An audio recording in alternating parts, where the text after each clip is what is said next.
I think there was one time where we were talking about like if Jay grew his hair out, where his hairline would be, and we just cold opened with that. That's incredible. So you never know when we're going to cold open or where, but it's usually a joke about Big J not having hair. It is not. Bald. This is only the second episode ever where that has ever happened. If I don't edit this out. No, leave it. That fish from SpongeBob. Bald. Generally, all beautiful and turtle waxed. Generally, I try to do some kind of outrageous cold open to make sure my co-hosts are actually listening to the show.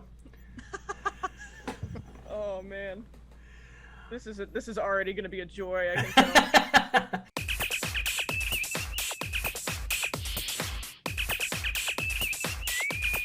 tell. On a red alert.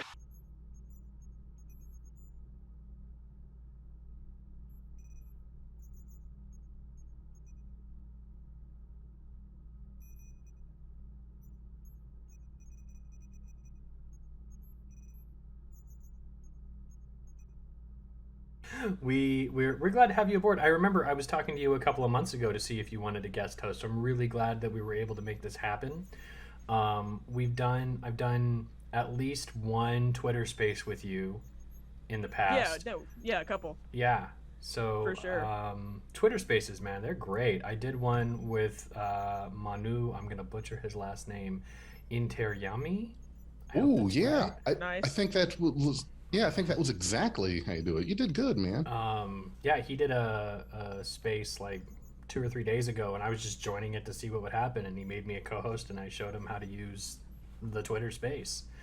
That was so I'm a bit old for the Twitter stuff. What is Twitter Space? Twitter Space is basically like a Zoom call without video, but on Twitter. It's basically an audio phone call. Why did I say a Zoom call without video? I'm young. Ooh, that's gonna go in the show. Yes, I'm it 22. is. Oops. Ha ha ha. But yeah, no, that's it's basically a Twitter phone call, essentially. That's cool. And it's really fun, but it can also be unhinged. For example, I saw one the other day that was a McDonald's drive-through roleplay space. Which was like a bunch of it's a bunch of like big creators that are they're like comedians, and it was funny. I joined for a second, and it was actually really entertaining. Wow. They would add a new person every time to be a speaker. Like everyone was requesting to join, and basically you could do whatever you wanted, but it was funny. That sounds like fun. They're really unhinged. Incredible. I'd have to figure out how to work my Twitter account and join something like that. Sounds like a good time. And then you could follow the BTP podcast account. But I do. Yeah, and Twitter is good for Trek as well. And I mean, most of the time. Yeah, I figured out how to follow. I have found that the Twitter Trek niche is generally, and when I say generally, I mean like 96% very positive, very welcoming, and people from just a plethora of fields and backgrounds fall into there. I've got voice actors and sword people and me accidentally and every podcast you can imagine. And again, that's how I met Suzanne. Yeah, I mean, aren't there I got into it because go ahead. Sorry. I was just gonna say, aren't there 11 million Star Trek podcasts now? Just all over. 11 million and one as of yesterday. Oh man, really? I'm about to be a co-host on a Sci-Fi podcast that we're making, and it's a lot.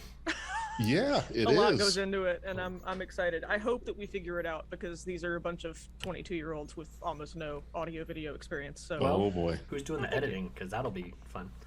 Yeah, I actually have some experience in. I mean, if I have to, I have experience in Premiere Pro. I'm pretty decent with video editing. Nice. And I have some basic knowledge of audio. If I'm able to sync them pretty well, you can do a sync thing at the beginning. But I'm all right with that. So I probably might end up doing some of it, just because I don't know if my other host does know any of that. Anyway, that's cool. Off topic. No, it's totally cool. A podcast talking about podcasts. That's kind of meta. Yeah. We call it That's the Pod fun. Pod. The Pod Pod. The Pod Pod. Or beyond off-topic podcast. Exactly. The running That's joke. The running joke. Oh boy. All right, so if you've listened this far, thanks for being here. We really enjoy your time. And no, wait, this is the beginning of the show, right? My bad. Hey, everybody, and welcome back to Beyond Trek Podcast. I'm Dag. In the house with me today, I've got Big J and very special guest, Suzanne Noble. Suzanne, introduce yourself a little bit if you want to, or not. Yeah, sure. Hi, I'm Suzanne. I'm 22, and I really love Star Trek. I got into it. I watched TNG when I was a kid, and then got back into it over the pandemic, a little bit before the pandemic, actually, with Voyager. And I've since watched a lot of DS9, Discovery, and Picard, and I'm a total geek. Was that DS9 love that I just saw there? It was DS9 love. Look at the hat. Yeah. Come on. Yeah, the hat. I need one of those. Oh man! So I made this. I got a hat at Lynn's, and the patch was off FZ, and poof, done. Awesome. But yeah, there's a lot of DS9 love in this group. DS9s are, I think, collectively our favorite show too. So Awesome. So that's why I cosplay as Captain Cisco, because it's like my only option. Really? With no hair and a goatee. I know, really. When I first met you, I thought you were more of an Odo person. Was that a self roast there? I think it was. Yeah. I stepped right into that puddle. I think my only option is either Seven or Lieutenant Nilsson from Discovery. Lieutenant Nilsson Right. is pretty cool. Lieutenant Nilsson, the actress, used to be Ariam, but Yeah. had the allergy thing. So Lieutenant Nilsson is now her own person, which is really cool. I'm glad that they kept. Oh, that was because of an allergy? Yeah. Yeah. I just thought they wanted to keep her on the show. That is No, No. in fact, it's not a good thing. in the episodes where Ariam, spoiler alert, passes away, it's not even Nilsson. It's not the actress. They got a different actress to play those couple of episodes where she's hacked by control and she dies because Nilsson Wow. was having so much trouble with the prosthetics. Because I think she Oh, did no. she did season 1, and then season 2 halfway through they had to find a way to remedy. So you'll see Nilsson and Ariam are actually side by side in a couple of episodes. That's why. why. Okay, that's smart. Nice. I'm sorry that she had such a hard time with the prosthetics, though. Ah. Well, you knew something was coming where out of the blue you had an Ariam episode. Anytime a character, side character gets an episode, you know it's coming. I predicted it. As soon as she got too much screen time that episode, I said, okay, she's gone or something's happening. Yeah, the second that I saw like the weird glitch start, it's like, okay, cool, she's gonna die. Yep. Nice. Yep. That's the end of her. Nice. That's why I'm Cool. so scared about is it Reese? I'm so Reese. scared about Oh, Reese. I'm scared about Reese because he did that whole evacuation thing where he's like, I'm a leader now, and I was just like, but your stuff was all in the background, so you didn't really have your own episode yet. So Yeah, say, so many people are close. like, "Oh my god, give these side characters episodes." I'm like, no, yeah, It's too late now. right? no, they'll Now die. it's too late. please. Yeah. Don't, No, we're don't for- speak that into the universe. We're 3.5 seasons because we're not all the way through 4 yet. We're 3.5 Right. seasons in, and we've yet to have an Awosakun Detmer confirmation episode. I know. We've yet to have a Bryce episode or a Reese episode. We had a Tilly episode and then she left. And I feel mean, bad. Yeah. In Because all fairness, though, Tilly has had some quote unquote Tilly episodes, but you're right. That one was a bit too much screen time, and I knew something was happening. Well, I'm a little suspicious. I was listening to episode 6 today, Stormy Weather, which is one of the episodes we're going to talk about, just so the audience knows where this is going. Oh, And- we're reviewing an episode today. I hope so. I Two hope of we them? get there. Shit. It's like, oh no. No. Beyond not doing Trek anymore podcast. We need to get like Olivia and John in here, just like I can. Oh my find. gosh. Oh, those are other folks in the Twitterverse that Beyond quitting just- Star Trek podcast. Man, Olivia quits Star Trek faster than quits and gets back in. Like, just I'm done. I'm back. I'm done. I love it. It's but- so Flash. awesome. The dialogue in Stormy Weather, I'm listening to Adira talk, and I'm like, Adira has all of Tilly's lines, and I'm like, is that why Tilly took a sidestep? Because they were trying to bring Adira into the front there? Because you already have two very science-based characters now, and I'm wondering I'm wondering. I mean, if somebody had an answer, it'd be all over the news. And so I'm wondering if Tilly is gonna pull like a Star Trek Into Darkness Scotty maneuver, where like Scotty was on that other ship and figured everything out, and then showed up at the last second to save the day. Right, on the Yeah. Vengeance. I think that would be really cool. I hope it's not the end of Tilly, but I was also hoping it wasn't the end of Ren, and look where that went. Right, Yeah, it got and blasted like Elmer Fudd shooting Daffy Duck point blank kind of thing. I know, is Yeah, it too I soon? felt so bad. Yeah. Ah. Well, okay, so I've got beef about the whole character thing, and it really came up for me in now. Okay, so Tilly left in episode 5. I think so. Yeah, where he did 5, and then Yeah. so in episode 6 now Discovery. So Adira pretty much had a lot of what you would call Tilly's lines. If I am the actor playing Nielsen, Reese, Bryce, Detmer, Owosakun. Detmer, or Wilson, I think I would be a little bit salty that, hey, we're all here. Why do we keep bringing in new characters? Do we need that? Do we need to keep adding people when we've been standing here on the bridge for 3.5 seasons, not getting much? That's the problem I have. I mean, I guess I get that, but at the same time, like, I'm really happy that we did get Adira, and especially Adira and Gray, like, from a personal standpoint, because there needed to be more queer representation in Trek. Period. The end.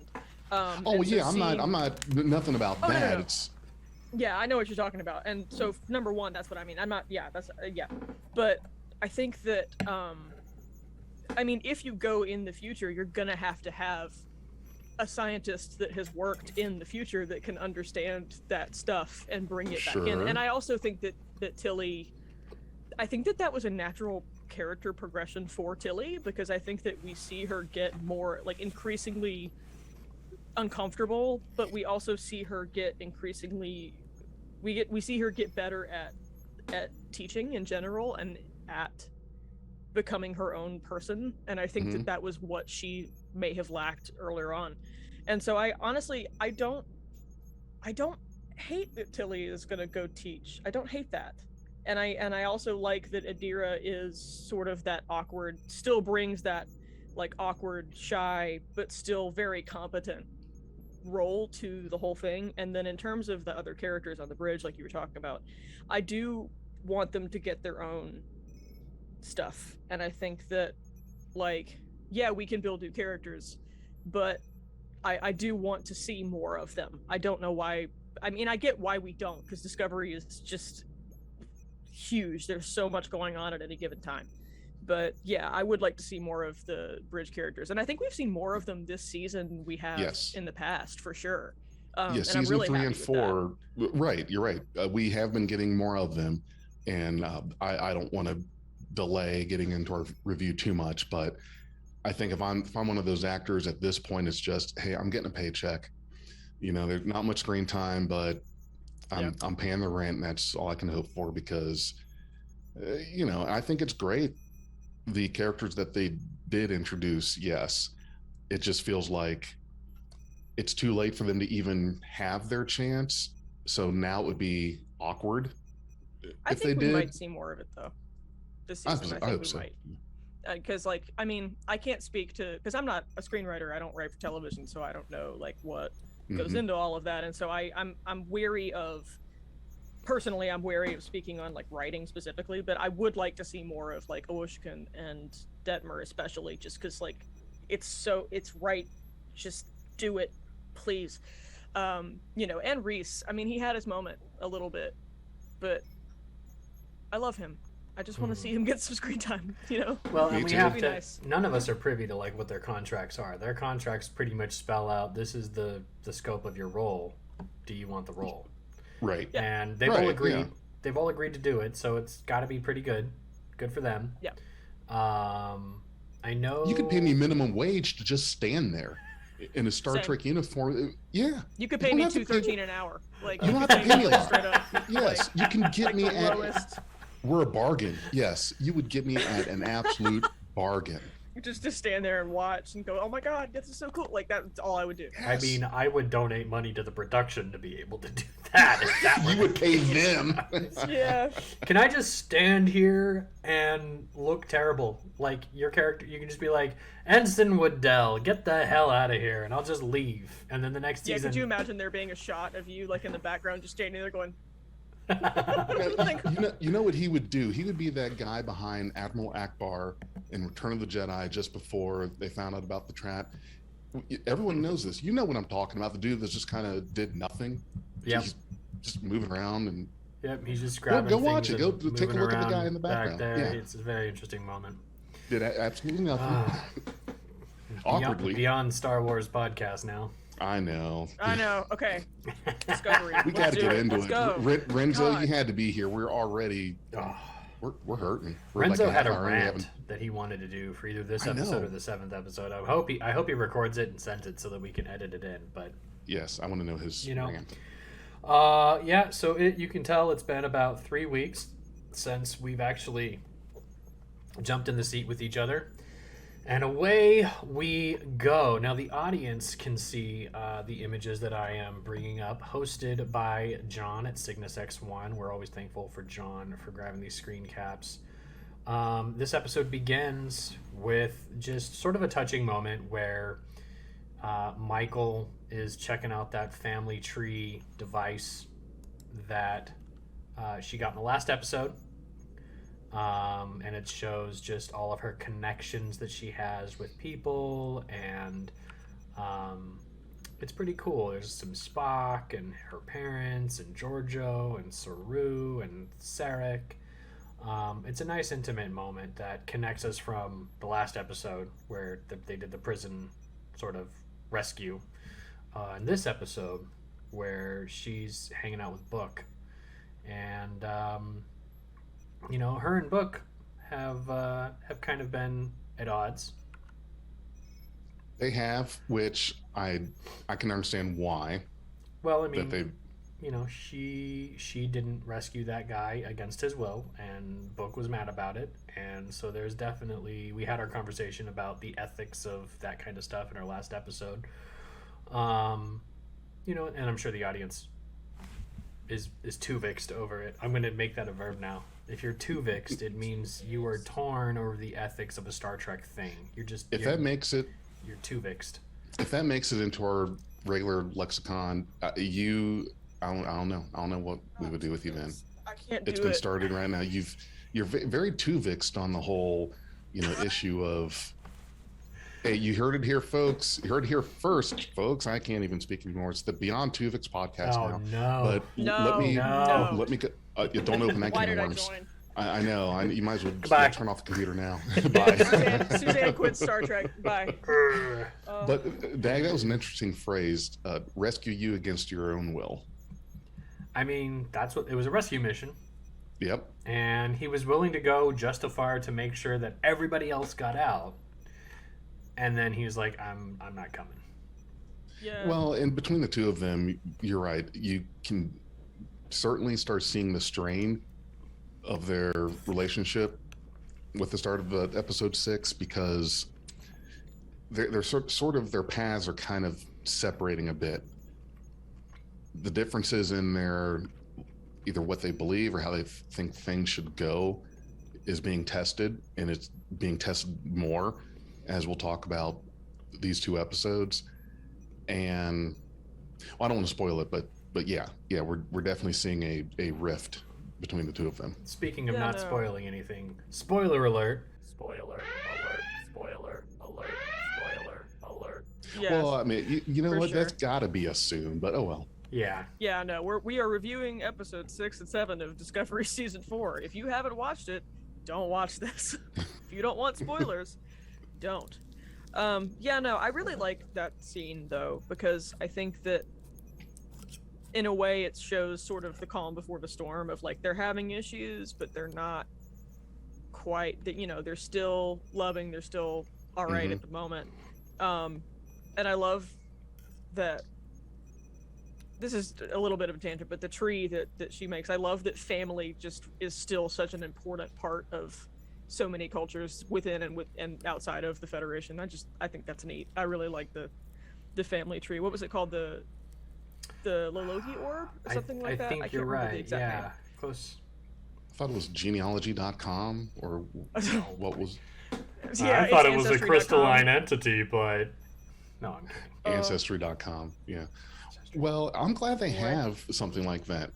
Think about the all the other characters. I mean, there wasn't when they were going to the future. There probably was not any time or very little to say their goodbyes to their families. Like, hey, don't have time to talk about it, but we're going 950 years in the future, so take care. Like, wait, Yeah, what? peace.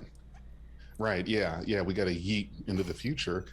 So having that family tree, I think that would help you reconnect through. Hopefully, if your family didn't die out in that, uh, that 900 years or so that you skip, but it'd be a good way to be able to connect to what became of your family and loved ones with this nice 3D family tree kind of I thing. also think that it's a really interesting way for Book and Michael to maybe not bond, but for them to understand their differences with family, because, and as we'll talk about later, his relationship with his father, but his family's gone, and Yeah. some of hers is, but she still has people on that tree that she can contact and speak to and care about, and he doesn't.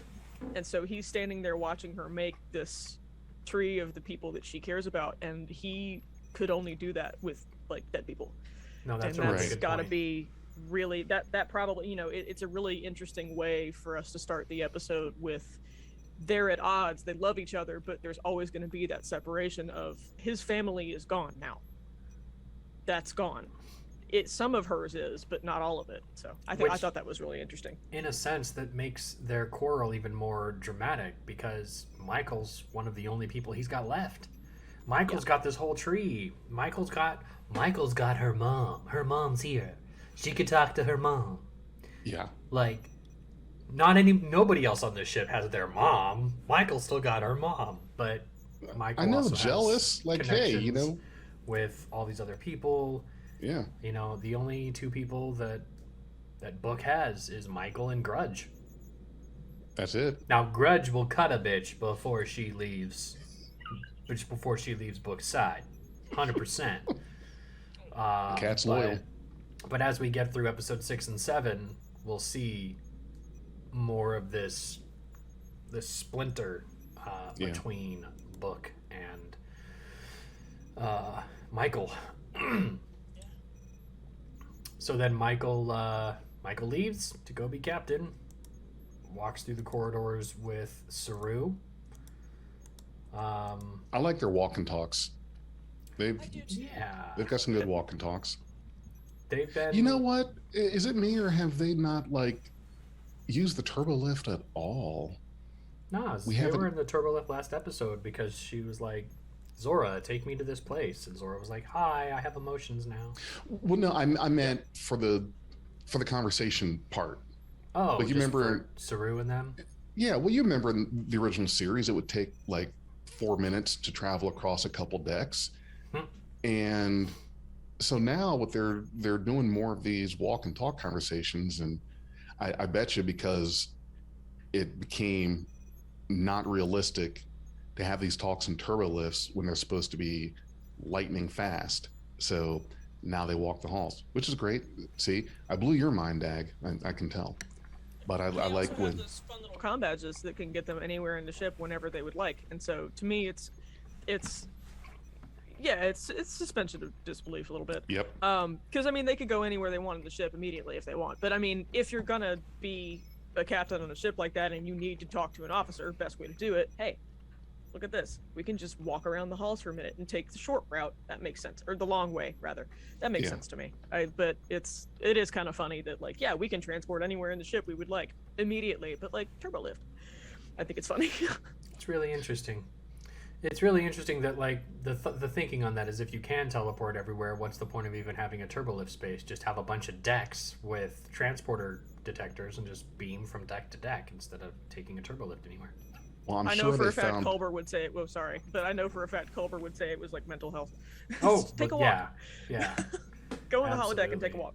Well, I'm sure they found better uses for the large cavernous space that was the turbo lift system She's a on that ship. queen. Do you suppose that dude's just like down at the bottom of Discovery's hull, just like rotting? There's like a Ew. dot that comes by that just like brushes him off and then leaves. Poor Zara. Not the bot. They forgot Oh, about boy. him. Now he's yeah, at the no, and bottom of then- the ship, stale. This scene is the one where Saru notices the "it's only polite" moment with Zora, correct? Where they're in the elevator and God, Suzanne, turbo lift. And they have that discussion about like, yeah, she's got emotions now. That's a thing. Yeah. So let's be kind. I like this scene a lot, and I like that Saru's like, okay, and then they just move on. Right? Like this AI has emotions, and they're like, oh. That sounds about right. We went 900 years in the future. Nothing's impossible. To them, Yes. this is just a Tuesday morning. It's Well, just a Tuesday. We Trek Tuesday. we were fighting an evil AI. We might as well have a good AI on our side now. I know, Oh, yeah, right? for sure. Somehow they And I end up really like that it's going that way. Sorry, I really like that it's going that way because Star Trek deals with AI a lot, but dealing with it as something that has not an emotion chip, but that developed emotional response. And like, how does AI change in the future? How does that relate to being a human rather than being a machine? I really like that. I love that Discovery is going that route right now. Yeah, we did a big episode on emergent artificial intelligences and stuff like that, and that falls right into that bucket right there. But yeah. Also, in the next couple of scenes, can I talk about the gym moment with Please. Orshkin and Detmer? Because Please. those Let's hear it. uniforms are awesome.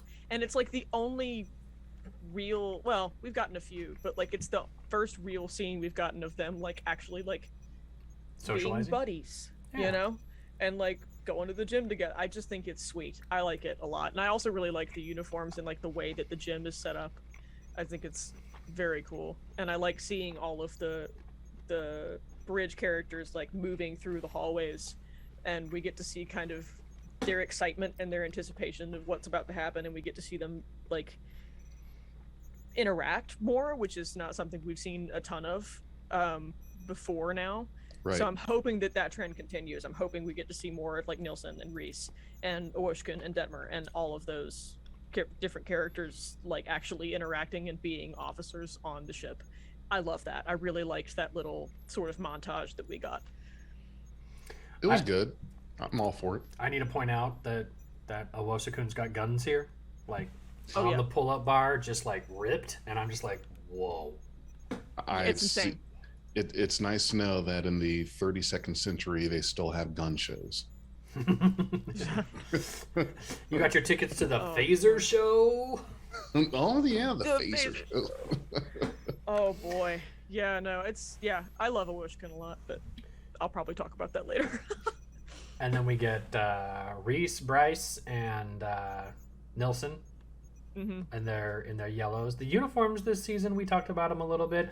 It's interesting to see all three of them hanging out together in the same color, because I'm not sure if they ever did that in a previous series ever, where they just had three people of the same division hanging out together, taking that color that is palette strange. taking up the screen. I mean, not off the top of my head. I couldn't say. But speaking of the uniforms, as much as I love them, they're great. I like the throwback to the original series. It's a shame we didn't get any more of the. I like the third season uniforms. It kind of had a little bit of a motion picture feel to it. The gray ones with the red stripe. Yeah, I liked the gray ones. All right. Yeah. I liked Vance's uniform a lot last season. This season, it's a little more spruced up. They could not iterate the uniforms for a few seasons, and I would be fine. I really Right. just like that. Oh, sorry. Go ahead. I really just like that. Like, I don't know. I like how many uniforms Discovery has gone through already. But I really do like this one. I think that it's good that we have the full color one, to me personally, just because it's easier for me to tell who's in what division and like what they're doing, and I think it makes it less monochrome visually. If coming from like a standpoint of like, if I'm designing this, like what, if I want everything to be readable, and I think it makes it a little easier to read, if that makes sense, with the colors and everything. It does, because first couple seasons of Discovery, you didn't know what was going on. I couldn't tell colors from colors, just blue. And exactly, yeah. This one had gold trim, this one had silver, this one had bronze that looked like the gold one anyway. Yeah, so, and then the comm badges had different. I think didn't the comm badges have different symbols on them as well? They did. I can't remember. Yeah, and that was the only way to read rank or division or whatever, and that to me was distracting. I mean, it was hard for me to tell, like, okay, oh wait, she's in this, oh wait, they're in that. But I really like that, and I also like that they're like not, and I mean most uniforms are, but I like that how unisex they are. Like they're not overly like skimpy or anything like that. We're just sticking to straight up uniform. No, and I missed the skants. Not even just like no skants, but like let's face it, in TNG, Troy and Crusher wore form-fitting uniforms while the other guys got pants and a jacket. And yeah, that's 7 of 9. Kira, well, yeah. Let's not talk about. Well, okay, we can talk about them for sure, because from a costuming perspective, I'm just thinking uniform-wise.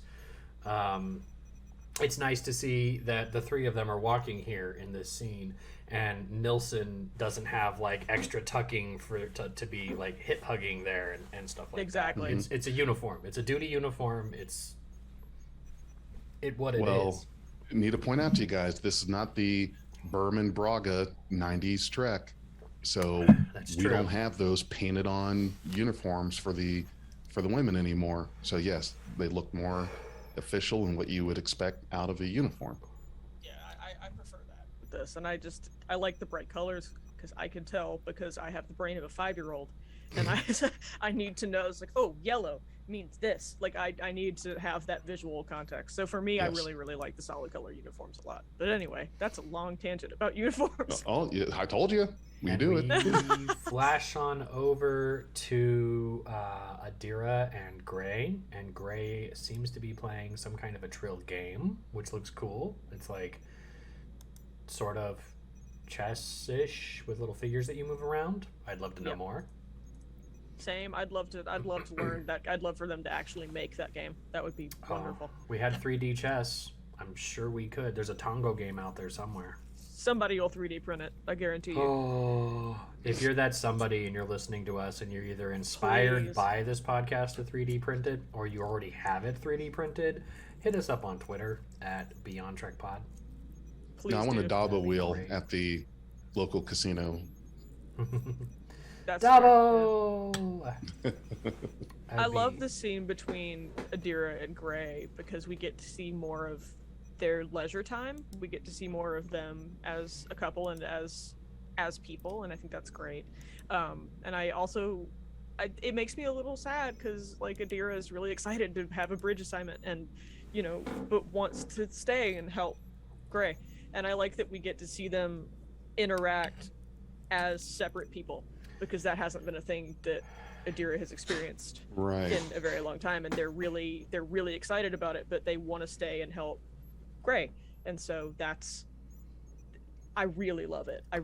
And Gray is, he's concerned because he wants to go with Adira and he wants to help Adira, but he can't because he's not in Starfleet and he can't do anything and he doesn't know all of the ship systems, and so I think it's really wonderful.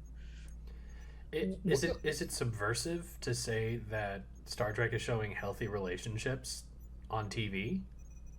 Like, this interaction here was like, oh, I really want to be with you, and instead of getting your sitcom-ish or soap opera-ish, oh, well, you should be with me and let the consequences be damned. It's no, I'm fine. I want you. I'm celebrating you doing the thing you want to do. Go, have fun. It's wonderful. I really, really love that. Yeah. Maybe I just missed TV, but Yeah, they show struggles in relationships, like with Book and Michael, but with Adira and Gray, they show like the side of compromise and also like, hey, I'm excited that you're excited about this thing that you're doing, and I want you to Yeah. be happy, and I want you to enjoy what you're doing. And I think that's awesome. I think that's really, really good for Star Trek to be doing, especially now, because they started it with sort of the therapy angle. And there are some really good scenes from that, but I really love seeing the relationships build in a way that doesn't have to be dramatized and, you know, It doesn't need its necessarily whole like episode. It doesn't need a whole right. episode to to do that. Which is, Exactly. I like seeing that it can happen and they're doing it, but it doesn't just happen because that's the episode of the week kind of thing. You don't have to draw that kind of it's a bottle episode attention to it. It can be its own thing, but it's a subplot of the show. It feels more natural that way than your TNG romance of the week kind of thing. And then by next week, it's like nothing happened. So with this, I like that it's a little more subtle. I just I don't like know if subtle was the seeing right word. healthy. You know what I mean? I like seeing healthy conflict in relationships. Like Yes. demonstrate for the viewers that there's a different way to have a healthy conversation about boundaries and assertions in a relationship, in a close relationship, where because somebody asserted a boundary, the other person explores that and is like, oh, okay, yeah, boundaries are cool. And just with Culber and Stamets, and Book and Burnham, and now Gray and Adira, and y'all know that there is a good amount of cuddling happening between Obo Shakun and Detmer off screen. I fully believe in that. I fully believe in that, and I want them to. But the thing is that I feel like there are so many. I mean, there are ways to do it in a subtle, like little subtleties, and I think they've done a few of them this season, and that's okay. That's nice. But as a gay person, give. Like I not necessarily that I want like a whole arc for them, because like there's only so much you can do. Like I think they have a lot of characters and there's a lot of different ships, and I get it, but just let them like hold hand, do the Seven and Rafi thing, and then maybe have them have a couple of moments, something, anything would be great. But I'll wait patiently because this season's not over, so it's all right. So Adira heads off to the bridge, leaving Gray there. And the camera sort of lingers on Gray.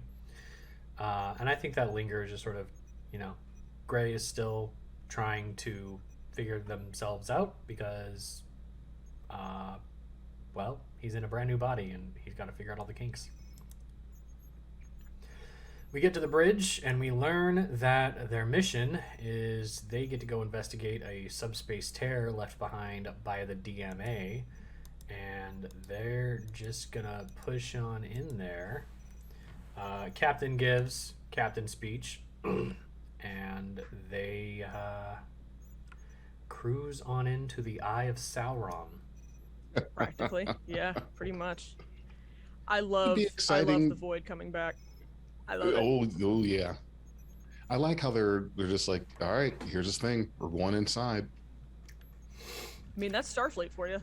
It is. Yeah. It's like, all right, here we go. It's the unknown, baby. Let's go. Captain, Maybe we won't die today. Captain, I found a hole. Yeah? Should we tell headquarters about it? Nah, just figure it out. Check it out, bro. No, let's go in. Certainly. I got your back. I'll get the rope. Send a dot first. Don't worry about it. Oh, not the dot. Yeah, the Not dot. the dot. The canary in the coal mine, which that's kind of what they are now. The dots are the canary in the coal mine. Kind of. And well, and they're useful to have if you have because usually when you have a danger like that or something unknown, what do you usually do first? Send a probe, right? They can send a dot. That's kind of part of why they're there. Yeah, I just don't like that it screams. That was weird. I don't like that it screamed. That was probably just the communications, getting distorted by whatever was happening to it. But it sounded like a scream, and that was obviously to make the audience very unsettled. Yeah, no, like they were like, it sounds like it's screaming. I was like, no, that's terrible. And it was I mean, it worked. It made me upset, but it was scary. They are trapped in a void of nothing. They can't get anything on sensors. They have no points of reference to triangulate their location. And they need to know the barrier of where they are. So they send that cute little dot out, and that one dot becomes an ellipsis. Oh, come on. Am I horrible? The dot had a family. The dot had a family. Well, and to me, it kind of seemed like they made this this whole thing about the dot screaming, or as it were. But was it me, or did they feel like they just kind of dropped that right after it was done happening? I thought that was going to be some kind of bigger point later, or was it when we get to the sonar thing that was as how it was tied in? Which I'm jumping ahead a little bit, and it's probably not important. But it felt like to me they made a kind of a big deal about that, but then didn't really go anywhere with it. But like there wasn't anywhere to go with it beyond that besides being scary and ominous. Okay, well. No, I was very unnerved. I have many times been like just imagine nothing. Just lay down, close your eyes, and try to conceive of nothing. And it's very spooky. And so this is my worst nightmare. They're in a void of nothing, and then the dot gets to scream, and it's terrifying. Well, with nothing, you can't chart where you're going. You don't know where you're at. Just nothing. Which, that kind of gives me an existential crisis to think about. Nothing. Yeah, no, I mean, I think with this, it's given me real Janeway and the Void vibes. Oh yeah. It's given me a lot of like, oh, we're in a spot in space where there's nothing. They had a couple of Void episodes though. They had the one where they like fell into the area where the ships were like attacking everybody for their stuff. That's right, yeah. That was that was the Malon. Yeah. Freighter, maybe something like that. And then there was one where they're in the Void, and Janeway takes that time to have a mental breakdown. Yeah. In her there's quarters. No stars or anything. Because there's no stars, and she absolutely blames herself for everything for like a good couple of weeks. Yeah. And I love that episode so much. Not because she's in pain, but because it's a great episode. So we zoom on back over to Book's ship. Which I'm not gonna lie, I would love to have that ship as an apartment. That is a beautiful space. It's real snazzy. Cool. Yeah, it is. Yeah, you can change the layout of it. It's organic. It's comfy. Yeah, and you could reconfigure it if you want to. He wants to go out there, man. Yeah, he does. He's trying to get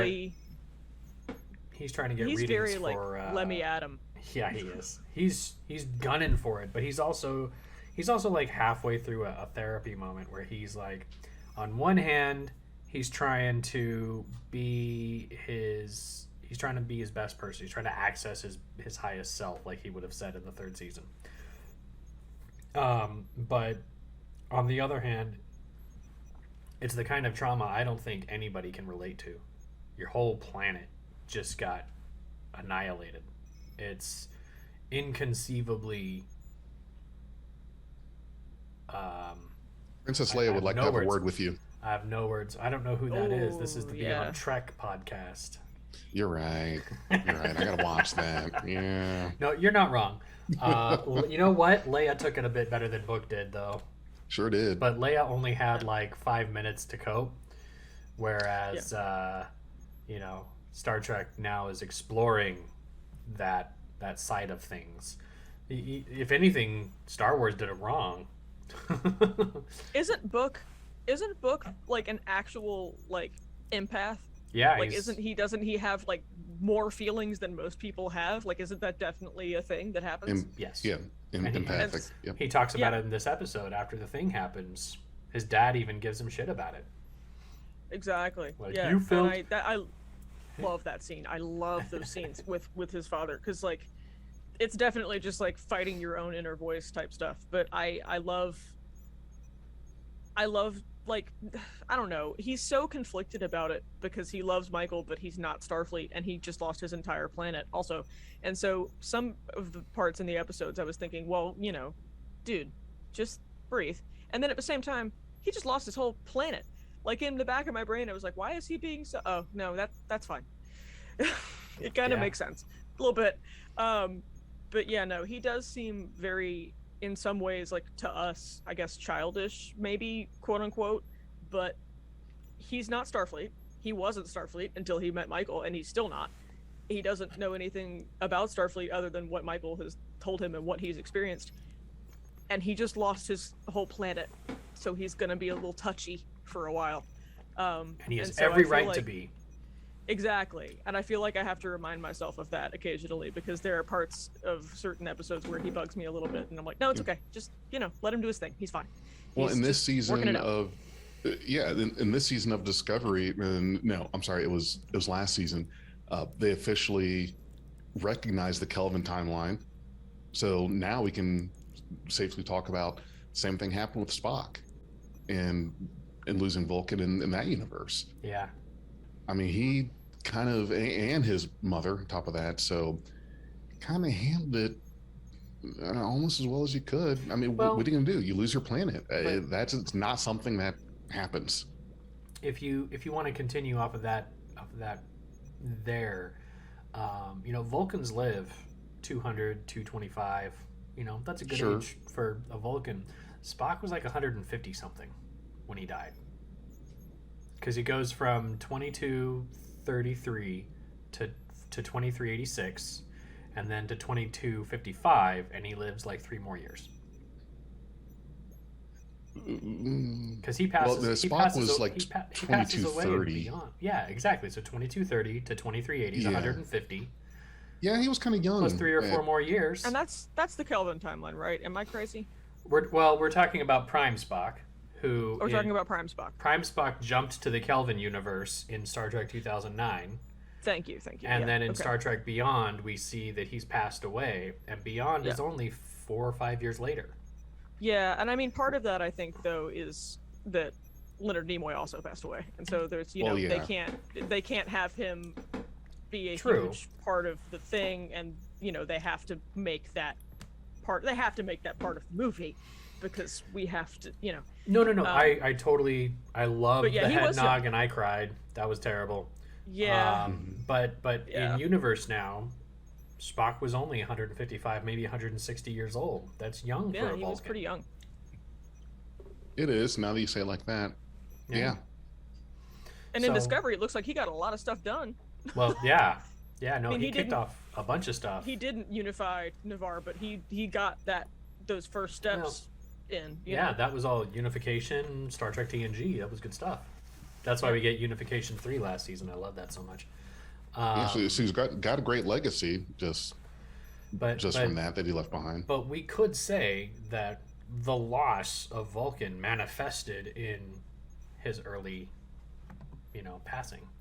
Oh, probably. That wouldn't shock me, especially considering how much. I mean, because Vulcans suppress their emotions by choice, but that has to be a lot of emotion to actively suppress, especially as someone who is half human. So well, he said he was emotionally compromised. Yeah. So Chip, I mean, that would make sense to me. I'm emotionally compromised. Yeah. Oh, yeah. And I think Book is now the same way. He's become more reckless. He just wants to go out there, and it seems like he kind of has maybe a death wish sort of thing. I think he probably wishes that it had been him. Like, I think that anybody who's ever had to deal with loss that great has probably at some point wished that it had been them. Yeah. I think that he also is a good foil to Spock in that he's overly empathetic and is definitely emotionally compromised, but he is also only Quajon. He's only, you know, who he is, and he can't do the same. He's not a Vulcan. He can't just suppress that stuff. So he's very strong-willed. He's very, somebody's going to have to hold him back. It's usually Michael. And he is incredibly upset, as he should be. And so while most people, I feel like, think like, oh, well then, deal with it, I guess, because a lot of the critique that Discovery gets is that everybody's whining. But like, but I've heard that. I've heard it and I hate it because like if you were on that ship, you would piss your pants and cry and ask for your mom. I don't want to hear that from anybody else ever again. I tweeted about that recently of just like you would be shitting yourself. I don't stop. But like Book is very he's very upset, clearly, and I think that he's probably going to have to be held back a few more times. And he's probably going to do a lot of damage and might get in some trouble, like some real honest Federation trouble. But we'll talk about that later. Speaking of damage, we send out a dot, and that little bugger gets, he gets a few seconds out, and then we're just gonna bypass the screaming because we already talked about that. He just hits a barrier and begins to dissolve, and he's gone. And that's a little frightening. We end up sending out another probe, and that probe also dies much more quickly. And they figure out the variance, something like that. I can't remember the exact term. We find out that the space that they're in is closing. And if they don't get out of there, they will be closed in with it. And so then they try to jump. Yeah, that's all kinds of fun. Book. I mean, they had no frame of reference as to where they were jumping, just feeling around for it. Well, anywhere's better than here. Frankly, they're really lucky that the laws of physics still work on the ship itself. Like, come on. You can't scan anything. You don't know what's happening. You're in a bubble of subspace where physics don't always need to be the thing, but the grav plating is on the ship and it's working, so thanks. Yeah. Yeah, no, I was sitting next to my dad watching this episode, and he was pissing me off because the whole time he was going, no, this is not real. That wouldn't happen. The ship would have crumbled it. Shut up. It's Star Trek. Yeah. We don't know. Shut up. We don't know what would have happened. Yeah, it's exactly. There's so much we don't know now. You know what would happen? Of course, it's not scientifically possible, but it's Star Trek. You know what would happen? It's Star Trek. I'd shit my pants. That's what would happen. Yeah, I would. Yeah, no, I would be hiding under my little bunk bed in whatever quarters I was in, crying and screaming. It's just an interesting riff on man versus nature when it's, this kind of ridiculousness of subspace vacuoles and things like that. This is a big old black void that would like to eat you. Yeah. You should get out if you can. And then everybody's like, okay, cool. I like the bridge. How do we do that? I like the bridge roundtable that everybody is like opting suggestions. Yeah. That's really nice. I like that. I like that Michael is that kind of leader. Because a good leader knows when to listen. I can't remember, what was it that I watched? Oh, it was Game of Thrones. It was a Game of Thrones episode with Tywin Lannister talking about a good king is wise and wise kings listen. And it's true. I mean, Michael knows when she's out of her depth. It's like, all right, I need options. All of you are welcome to speak if you'd like. Well, I don't think any captain should feel obligated to have every solution and everything solved. Now, granted, this was a whole different era, both in universe and out of universe, but I don't recall Kirk consulting really with anyone but Spock and McCoy.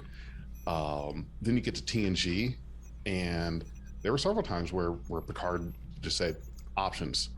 He's polling the bridge, or they all go into a conference room and talk about it, put their heads together. Yes, I mean, I am absolutely going to do that. I don't think that any captain should be ashamed of doing that, regardless of what your rank is on the bridge at that time. It's all right, folks, everyone speak up. What do we got? Well, and even that's what I love about Trek too. Yeah.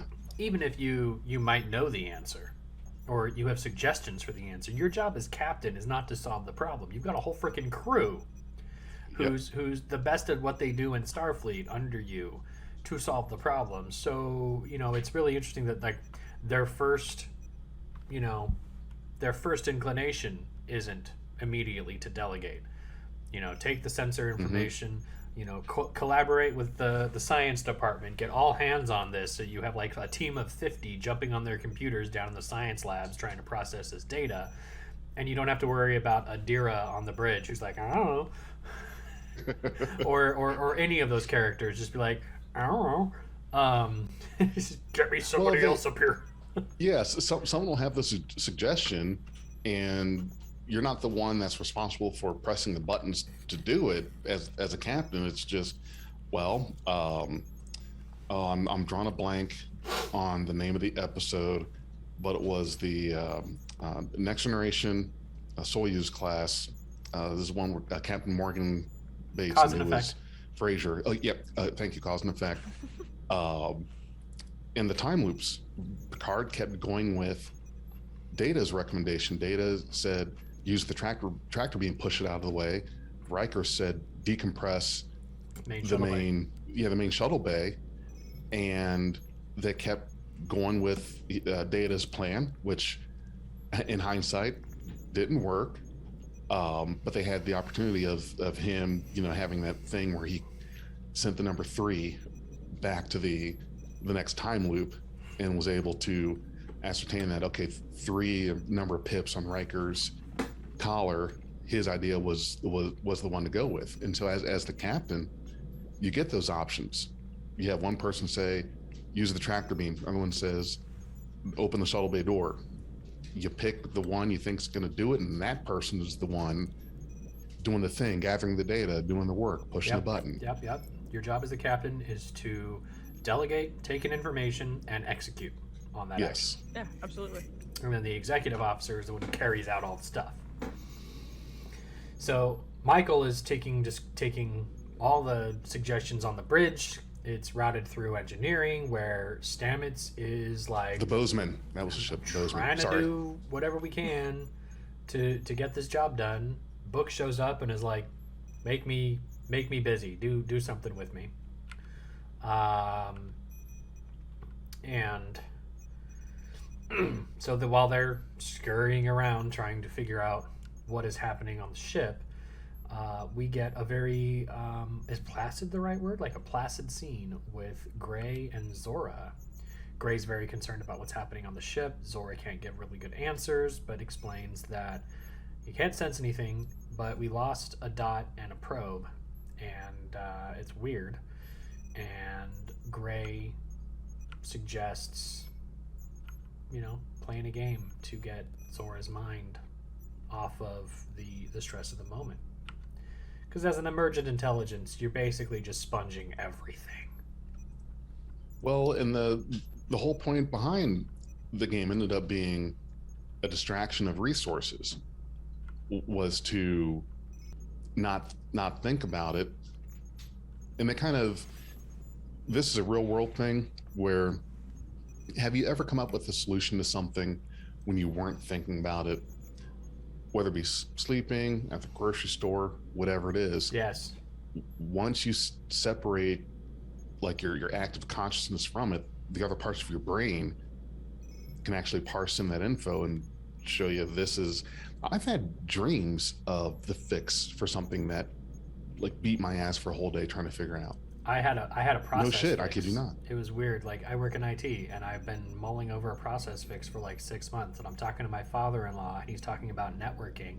Has nothing to do with the fix that I'm mulling over. I have been, that phrase, it's on the back burner. You just knock that thought back there. So I'm talking to my father-in-law, and he's talking about networking, and suddenly it clicks. There's something I can do to fix this. And I'm like, and it's almost like I heard like a microwave done. Ding! Ding! Hey, I figured it out. Exactly. And,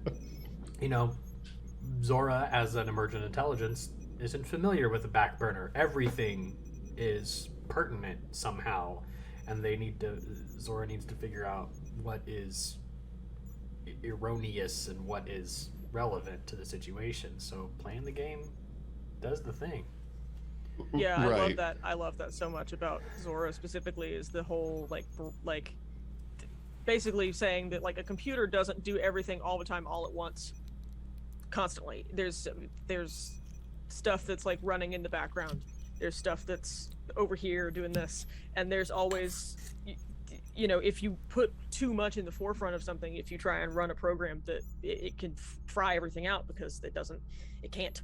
And so it makes total sense for Gray to say, hey, chill, let's do some task manager shit right now. That's a And task figure this manager. yeah, no, basically it's Right, basically let's saying, all right, let's quit this process for the moment and just put in that this in the task. back, you know. No, And but yeah, then really, yeah, it is. It's in all these tasks that are not needed, not being used, maybe a bit on the frivolous side, and we've all done that. You've got to free up some resources, and it's either restart, which is fine and usually the lowest common denominator, or get into that task manager and start, hopefully safely. Don't just do this if you don't know what you're doing.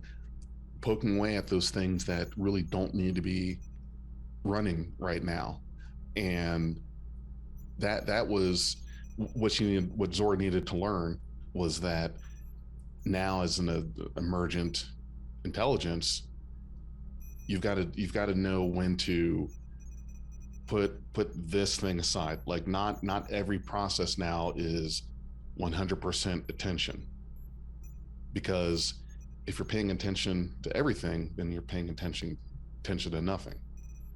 You know, what was the meme with the guy from the Incredibles? If was everyone's it the I can't When I'm not everyone's strong enough. super, no one will be. right, when everyone's super, no one will be. Oh yeah. Makes I no was thinking sense of to a me. totally but, different thing. Oh, okay, that's all right. But yeah, no. So definitely true. that's lesson to learn there, which is a very human thing, because any human will tell you that a lot of times solutions will hit us when we take away some of those tasks, stop putting it in the forefront of your thoughts. Just like what happened to me, it happened with Dag. Suzanne, I'm sure you probably had an experience like that. Oh yeah, I'm an art student, so I mean, whenever finals come around and I've got, you know, everything at once to do, and it's so hard to do anything. It's so hard to pick up one thing and do any of it because, you know, there's so many things actively running in my brain, so I just have to put it down and pick one thing and do that. Yes. The most important thing at the time. So I really list. like that. I really like that about Zora, is that she's basically saying, I'm overwhelmed, I hate this. And Gray, it's like, hey, just breathe, chill, let's play some chess. Or whatever that game is, which I would love to learn. But I love that scene. And I also think, did we skip over the jump attempt? Not yet. We're just about to get there. Okay. Because there's that moment where Stamets is like, well, now's as good a time as any to learn how to delegate. Yeah. So Because he's bad at that. Yep, we're back Yes, in he engineering. We're trying to figure out energy issues and shield issues and directional issues. Everything's bonkers. We have no way to go forward, backward, side by side. You know, we're not going to send out another dot. We're not going to send out another probe. We just need to get the hey out of here. So we can't go backwards. Can't go forwards. We can't triangulate a reference. Zora can't help us. Doesn't know which way for us to go either. Right, Zora's like, fuck if I know. I'm the same boat you guys are. Right. So Michael orders a jump. Stamets issues his extreme warning and is like, bad stuff can happen. There's a lot of unknowns. And Burnham's like, there's a lot of unknowns if we stay. So do it. But he can't read the jump data if he's in the jump room, the situation room. I forget what that room is called, but Sport driver room. If somebody else, if he goes in and somebody else reads the data, they might miss something. So Book volunteers and says, "You check out the data, I'll do the jump." So our Quajon Druid, I love Druid stuff. He's so cool. he tries to commit to the jump. Everybody goes black alert, and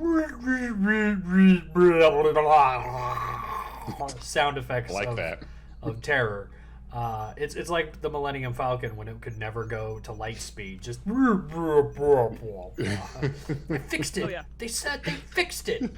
It's not my fault. Yeah, so the Discovery just popped the clutch on it. Okay, so they're trying to access the mycelial network, and it's just not there. So, correct me if I'm wrong. From what I understand of the jump technology is in that, let's just say you're going from the Alpha Quadrant to the Delta Quadrant. Sure. When you do that jump, which looks like it happens in a split second, you're going from the Alpha Quadrant, transversing a piece of the mycelial network, and then it puts you to where you need to be. Is that right? Is that about? Yeah, that's about safe. Okay, so do you have to? Can't you just arbitrarily say, all right, I'm going to jump us 10 light years from wherever we're at? Just can't you do that? Can't you just set how far you want to go if you don't, even though you don't know where you're going? Because you would figure, well, if they just jump 10 20 light years away, it could be less than that. Obviously they would jump out of this thing. Well, that's true, but the network is different in the network's not working. The network's not working, so that's Okay. I don't know if it's more of a directional thing. I think it's more of like it's a pathway that you have to take, and you have to take it a certain amount out of wherever you are. So it runs everywhere, but you still have to get like a path. And then but like something about I can't remember exactly what they said, but something about the mycelial network isn't exactly the same. So that's true. Okay. So that's in why some way, it screws it up. Right. So you can't just randomly say you're going to jump wherever, or you could if you weren't here. Yeah. Okay. What I love is that the mycelial network still exists in whatever void they're in when there's absolutely no sensor data, but it's fine. I think that's what the problem was is they tried knocking on the mycelial network's door, and the alarm went off inside this void that was like, there is no mycelial network here. I'm going to kill everybody. And that's where we get this crazy feedback that hits Book, and then Book starts having visions of his dad, judging him, berating him, and it's really just sort of a projection of his conscience on how he's dealing with Quajon. Your whole planet is dead, boy, and you're here communing with mushrooms. And it's very, very... And we see that his father is like a foil to him in a way, but at the same time, we're seeing that, his father was killing these beings to protect Quajon and protect the people.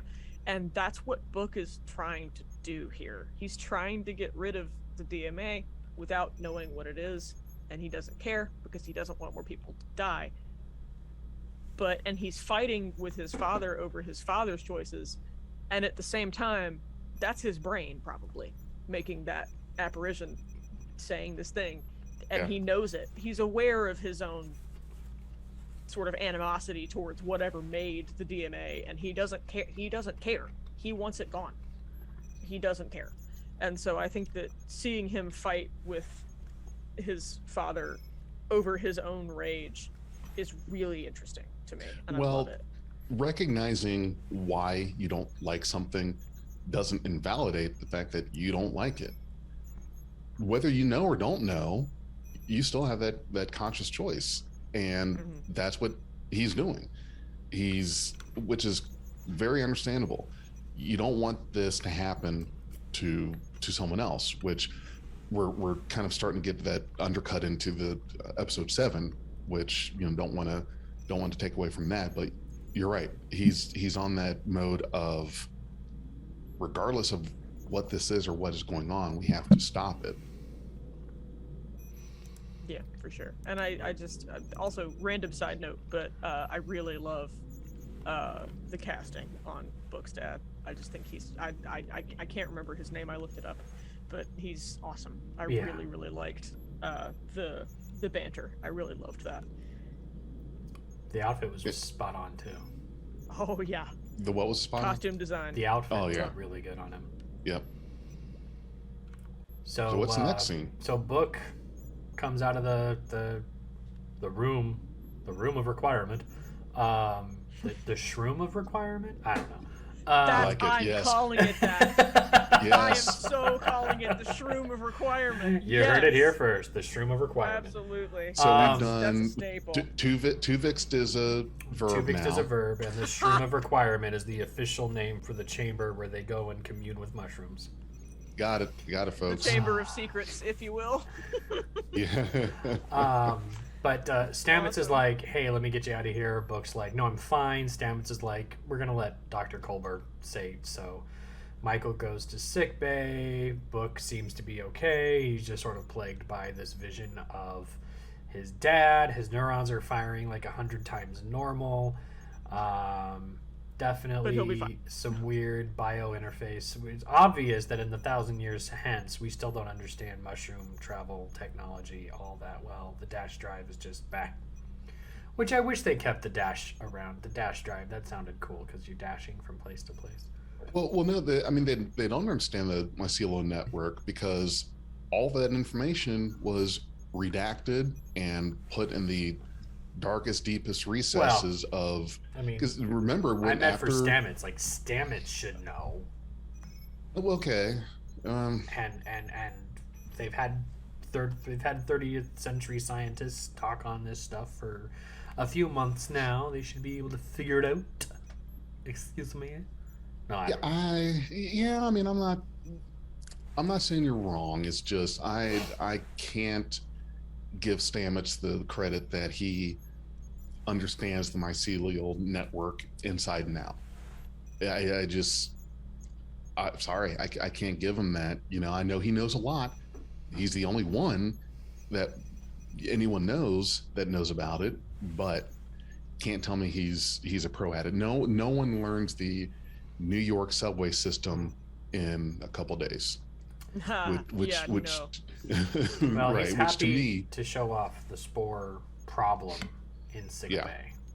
And he goes and says, "This is basically, we don't have any access to the mycelial network from here." Which means, is simple enough. It's just not here. Yeah, it means they got to do this the hard way. Yeah, because it's Star Trek. We can't just jump out of it. We gotta do it the hard way. Come on. Well, yeah, come on. Head on over back to Discovery's bar, and Gray is still playing with Zora, and Zora acknowledges that their background processes are sort of in a place of calmness, and that's when Zora is able to detect that there is a problem on the outer hull. Zora can't really describe it that well. Gray says you should tell the captain, and Zora says something that I didn't really like, was like, well, I need to understand it entirely before I report it. And I was like, whoa, Mendon, back down. If you guys remember Mendon from that Star Trek The Next Generation episode, Mendon came aboard and was like, it is totally a Boolean way of life where we don't actually report problems until we have solutions for them. I'm like, hey, we're all drowning, but I don't have a solution yet, so just ignore the water. Yeah, pretty much. It's a very interesting way to approach problem solving. But anyway, that was just it immediately hit me like, that's a very Boolean thing to think. Okay. It is. Captain, there's something on the hull. What is it? Right. I have no freaking idea. I don't know. It's there. It's you job to figure it out. You job. So that sounds like a you problem. Right. That's a you problem, not a me problem. Oh man. Gray, I love that line. Just as another segue, I just love that line. It's a you problem. When someone comes over and is like, I have a problem with you, and I'm like, that sounds like a you problem. You just walk away. It's like, yeah, you have the problem, so it's not my problem. Good to know. Thank you. Figure out what your problem is and let me know. Exactly. Well, that happens I'll if you send work a Christmas card. Well, that's what happens if you work in IT and you work in an office. I mean, how great would it be to have one of those badges of like someone comes up to you, hey, I got a problem with you. You need to fix my keyboard, and you just tap, gone. I am now in the Shroom of Requirement. Can't find me. Yeah, exactly. Good luck. Oh man. Yeah, no, I love that Zora's just like, no. Like she's like, I don't know what it is. I'm not gonna tell her. Why wouldn't you tell her when there is something eating the hull currently? Would you mind maybe saying something? Please? Right. Doctor, it hurts right here when I touch it. I don't know what it is. Well, I'm telling you, I don't have to have a solution for it. Well, don't touch it then. Yeah, exactly. It hurts when I do this. Well, don't do that. So on the bridge, they're measuring places on the ship where atmosphere pressure, internal pressure is going down. Dr. Pollard goes and checks out an area that looks like it's just sort of being dissolved. People are running. I'm really surprised none of these people thought to report to the bridge. Hey, Captain, this is Schmitty down in the very bottom of the ship. The hull is dissolving. Just thought you want to know. I got some flex tape. It feels very lower decks. I slapped some flex tape on it. We're good. Not flex tape. Could you imagine if flex tape endured for 900 years? What, 1,200 years? Also, side note, like, that feels very lower decks to me, of them just seeing a hull breach and, like, looking at it and just going, yeah, this is Discovery, we'll be fine. Any minute now, the captain's going to tell us what to do, but in the meantime... Michael will get us out.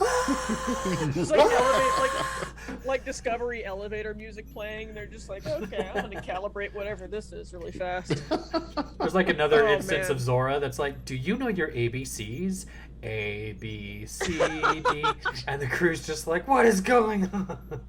Yeah, exactly. No, but I mean, I feel like so many of the lower deckers at some point just are like, yeah, that sounds about right. I've got to go clean the holodeck filters, so... Oh. They're worried about whatever their silly little task is. So, and yeah. Just, hull breach. Okay. Everyone on the bridge is now sitting in place as this breach is occurring in this area. Pollard is trying to get everybody out, but one of the crewmen is adamant, I'm going to fix this thing that is broken because you guys need it. Obviously, our red shirt of the week is wearing yellow, and he gets blasted out into space. Don't know why he didn't double tap his comm badge. Oh, Get me out of here. If there's a force field in that, I don't know. I'm wondering if. Plus, if you get sucked out into the vacuum of space, you're done. I mean, well, even then, you have a couple seconds. How about we find a way to lead in to the actual problem that we're going to encounter later on, where Zora detects this person leaving the ship and just beams them into the filter. Holds them there and transfer them to an area where the force field is not going to mess with rematerialization. And then we have our solution for the week a little more organically. But you're forgetting that Zora needs to feel guilt. So they have to. Somebody has to. But in the next episode, Zora's like, "Discovery's my crew," and I'm like, "What'd you let go? Why'd you let red shirt of the week go last week? What'd you do that for?" So to do an immediate, because I think we talked about this during last season, was that these badges have a like home, have a home spot, kind of like a hearthstone or something like that. So when you do tap it, there's a default of your home that you set was your quarters or was the office or something. Something. Yes. Okay. So hopefully there's a scientist or someone listening or watching this. But if you have this thing, okay, you've got this thing, you just got to double tap it real quick. If you suddenly find yourself ejected into space, is there any time at all that you could have to get to that? Because maybe I'm wrong, and I know I can't use movies or TV shows or whatever as a frame of reference, and I don't think it's ever actually happened in real life, but isn't that instantaneous? Do you not have... No, wait a minute. I've heard a thing that in the vacuum of space you can like survive for a couple seconds. It's barely any time. But from he's what not I in the remember vacuum of learning. space. Well, They're I in mean, the any subspace time to vacuole. hit your. Yeah, okay, yeah, we're Oh back. We're wait, in a yeah, void. they're in the subspace vacuole. They're in this hole in space where if you you hit the edge, you die. and he's gonna hit the edge pretty fast because he's got a lot of Which momentum from is that. is from why Well- I'm very much like, you know, Zora. If Zora cared for the crew as much as she claims she does in the next episode, and maybe there's some kind of leaps that need to be made between the next episode and this one, could have beamed him out right before the explosion. We know that beam out technology isn't like a 6-second transporter effect anymore. It's gone. Well, I'm thinking this is that Zora hasn't fully developed her emotional responses yet, but she is still the ship's computer. There are still certain emergency processes that she follows because she's the ship's computer and she's in the mainframe of the ship. And so one of those emergency processes, you know, regardless of if there's crew, is when there is a hull breach, you seal the area off. And so she does that because she thinks she's supposed to do that because she is. But someone dies. And then it's her quote unquote fault. And then she feels guilt. And then she sets her own parameters. And then, you know what I'm saying? And then it keeps going from there. I think it was necessary for her to feel that. And also it's Discovery and No. vacuum of space. You make a good point. I just want to toss out there that it's 2022. God, that feels weird saying it. It's 2022, and I have a car where if my car is on and I step outside of my car with my key is now outside of the car, and the car alerts me to that by chiming. It's like, hey, you left the car with your key. You forgot to turn the car off. Let me know. That's technology we have today. So how come Discovery doesn't have like a built-in, hey, if you detect a comm badge outside the ship, beam it back in with whatever it's attached to? That's true. I guess I could see that. But yeah, the only other, like, yeah, I could see that for sure in like any other normal situation in Discovery, but Just a because security they're in that precaution. weird void. Yeah, because they're in that weird void. Like they tried to bring the bot back, right? And it wouldn't communicate with them. I have a feeling that a similar thing could be said for that comm badge because they can't communicate with anything outside of the ship at this point. So if we want to get technical about it, I'm kidding. But like, if we want to keep going about the comm badge, yeah, I love that we're spending the most time in this episode on the one character that we don't know.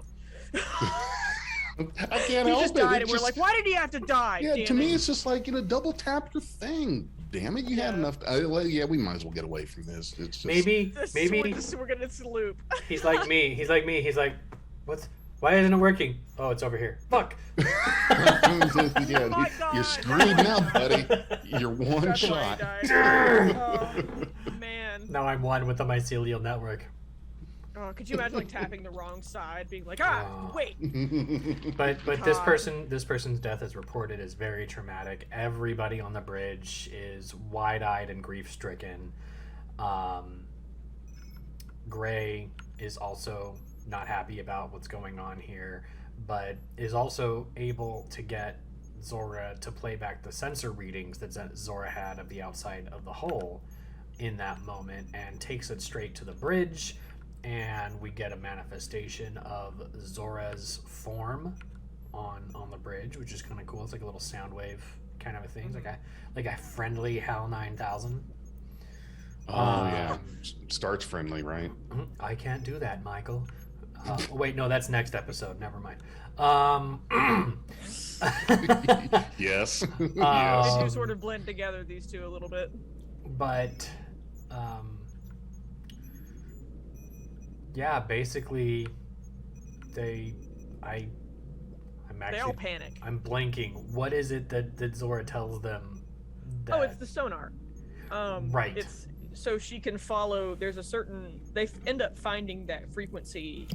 Not the frequency, but the particles in Book's brain are like the origin of that thing, and then the particles that are on the hull, she can like send out a certain like a ping to hit the edge of because she can read what that particle is, and so she can figure out what the edge kind of is. Yep. and shoot them through, and then there ends up being the issue where Because these are like you know, galactic barrier particles or Yeah. something. and they don't have the time to do it before the ship heats up, and that's where it gets dramatic. But man, that just Yeah, would have no. been so cool if they just beamed that dude into the buffer, and that became the trigger, the prime that, oh, if we all went in the buffer, we could survive our way out. Okay. Yeah, it would have been cool. Well, but I mean, you know, it's Star Trek. Red shirt's gotta die. Couple of them. It's Yeah, true. yeah, they It's do. true. We gotta have a few instances. Well, kick the I bucket before it's all like over. the whole store everyone in the pattern buffer the idea Yeah, I thought it was to great. get them out. It seemed like it was not a option that is a accepted, documented practice option. It's just, hey, we got to go in the pattern buffer, and that's just what it is to keep safe. And Zora, you got to let us out at the right time. Promise. Head on over to sickbay, and Book's dad is just drilling into him, and Book has had enough and lashes out at his dad with Culber and Stamets right there going, are you okay?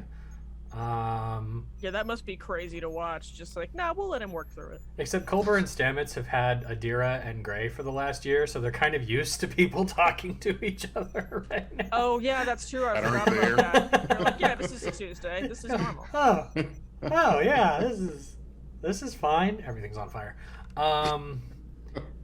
Literally. But no, this conversation is really harsh. They hash it out, and it's almost like Book gets a little bit more closure with his father's death. That brings him closer to like reconciling Quajon. Yeah, I tend to agree with that. I also tend to think that he's having this inner debate with himself over what he's going to do and how he's going to handle it and how he should feel about the end of his planet, and but then again also how he should feel about the people that he's around. And so he's defending Michael and he's defending Starfleet while his brain is actively telling him the opposite kind of thing. You know what I'm talking about? And so I really love these scenes because we get to see his internal conflict contextualized in his relationship with his father and how he feels like he could be like him or he is like him and doesn't want to be, but also is so angry and has witnessed so much loss that he has to confront that about himself and about his father as well. And I think that's really genuine and one of my favorite parts of the episode, probably. Yeah, I really appreciate, like we've talked about conflict a lot, and this was just another nice, tidy way to demonstrate his struggle and continue. We'll move on to the bridge, where people are talking about other areas of the ship that are now experiencing what just happened to Ensign Ricky. Owosakun, in a rare moment, Owosakun like steps up and is like, let me take some programmable matter down to these areas and reinforce them with bulkheads. And Saru's like, no. And she's like, if you're worried you're going to lose anybody, I'll do it myself. And Saru's like, no, we need you at your station. Hey, Nilsson, go send some dots. Oh, those poor dots. Oh, no. Hey, who knows? Disposable heroes. I could just be like, Zora, take the programmable matter stores and, reinforce those areas with bulkheads. Feels like that would be quicker. Zora is the way that I imagine the EMH should be. Tapped into all the computer systems, able to just access and do. Was he Fair. not? No, I mean, he had to didn't- use. I mean, once he was like beamed into his like photonic form, he still had to like hit buttons and stuff. I mean, he couldn't. I mean, there were Because- certain things he could do, but he couldn't like use his because he wasn't really a brain. He was like a photonic projection. Yeah. Anyway, Well, it's weird, but- wasn't Data connected to the Wi-Fi? I mean, he was No. always. the Wi-Fi. Data was always plugged in by a hard line. Are you kidding? Yeah, space Wi-Fi. If he had space Oh. Wi-Fi, it would be really weird. Like the pads should be on a wireless network, but whatever. That's Yeah. what I love is that pads are still like that's like my favorite thing about it is the pads are like books. They have one thing on them. Yeah, You cannot put more than one thing on that thing. yeah. Well, that's but why yeah, I no. bought 62 iPads. This is One has Chrome on it, one has my Kindle, the other one has docs on it. I mean, yeah. no. You can't have a pad be a Kindle because then it would have multiple books. Right. no, Only no. one book. Gotta have One 64 book per separate device. Kindles. I only own one book. It's how to host a podcast that isn't about Star Trek. Wow, that's pretty good. I need Oh, that book. man. To me, it felt natural. You've been studying. Oh my god. I mean, I'm really just editing it yeah, it's because like I a wrote Skillshare it. course. What? Oh, nothing. It's like a Skillshare course at this point. Skillshare. We're doing some KT. I'm sorry. We're doing some KT to get our Scrum points so we can renew our Scrum certificates. Yikes. All right, moving on. Yep. We are in the captain's ready room, and Zora and Gray are really just talking about like Zora's feelings in the moment, which kind of feels a little out of place considering the urgency of the situation, but it works. Yeah. Because we need Zora to be on the ball, because if our computer is going to call out sick today is not the day. Good point. We move forward. I forget why they're talking a book. Oh, because they figured out the particles. They figured out like basically that they can't find the origin of the DMA, and so that's good for Book. He reconciles his feelings about his father's death, and then they figure out like, oh look, we might know where these particles come from, and then that's when I think Michael goes back to the bridge and figures out that And this is where we have our like, solution. this is what we have to do. I have to stay on the ship while it's like burning, basically. Yeah. And everybody else has to go in the pattern buffer. And I wanted to go back to the Awoshikun thing, because that's another sort of Reese moment that we get of like her telling us a little story about what happened to her in her childhood. And Saru, thanking her for sharing that, and I love that about Discovery. I love the little emotional moments, but it's right before they go into the pattern buffer when she tells Saru like what happened to her, what happened to her friend, and there's that really sweet moment. So I feel like we are getting a little bit more of the bridge group, even just little tidbits of it, and I really like that. I like to see that. They're still people. They're still people. They're not just window dressing. So even if we're not going to get a lot of screen time with them, I'm good with this. I'm good with Reese talking about his experience that got him on that evacuation mission. I like the why can I never remember the name of the communications officer? Bryce? What? Bryce? Bryce. Yeah, I'm sorry, Bryce. He had some input on to give at one point, and now you've got Wusikun. So we're getting a little bit. Everyone gets their contribution, where it's okay. Now I'm in the spotlight. This is my area of expertise. This is what's happened in the past. It qualifies me for doing or leading this job. Yeah, I'll take it. I'll take that. If they're going to have not much screen time, it may as well be very relevant to that point then and there, which that's what they've done. So I think that's all we're going to get. Okay with that. Well, Yeah, I like it. All right. It's not necessarily enough yet, but I think that there's so much else going on in this season. Yeah. That I'm glad that they're giving us what they're giving us with those characters. I'm glad that we get to see them developing just a little bit right now. Yep. so we all beam into the pattern buffer. The captain is the last one to go. We've got a final round with Book and Dad on Book's ship. One more part of the show that I'm sort of gapping on. What are they talking about? No, yeah, isn't that when he basically, that's the big moment of him basically talking about the transforms and like how his father was culling these creatures essentially to prevent more death on Quajon. And It's I think what population Book control. Right. And I think what Book is wrestling with, to me, is this idea that Book doesn't want to hurt anyone, and he doesn't want to kill things, but he also hates whoever made the DMA so much that like he would do anything to destroy it and save other people from what he's feeling, because he is, I mean, he doesn't want other people to feel that. And so he's having to wrestle with this sort of this idea that he may have violence in him, even though he never thought he was capable of being like his father, type of thing. And I think it's just him wrestling with that and basically saying, I'm not like you, the situation's different, peace. Yeah. Kind of thing, essentially, is what happens. Very, very well said. Right on. I just really love this. Does a great assessment. Thank you. And I So also I'm love that Grudge has I'm a gonna little leave the futuristic show, cat carrier. Suzanne. You should take my place.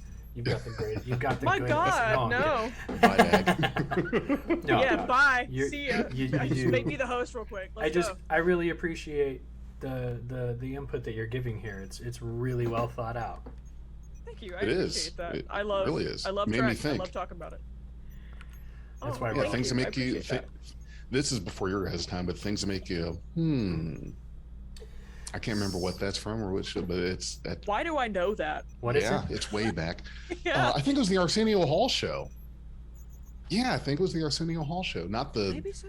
like redo second wave one, but the one from The 90s. back in the 90s. Those 90s. Yeah, not that reboot shitty one. I'm talking about the good one. We're talking Yeah, the good about, one, the original. We're talking about MC Hammer and Vanilla Ice now. I You- don't sound. Do you remember the Teenage Mutant Ninja Turtles? Anybody? Exactly. Come on, I don't sound like that. Oh boy. No, you don't. You don't. I'm joking around. Maybe I do. That's incredible.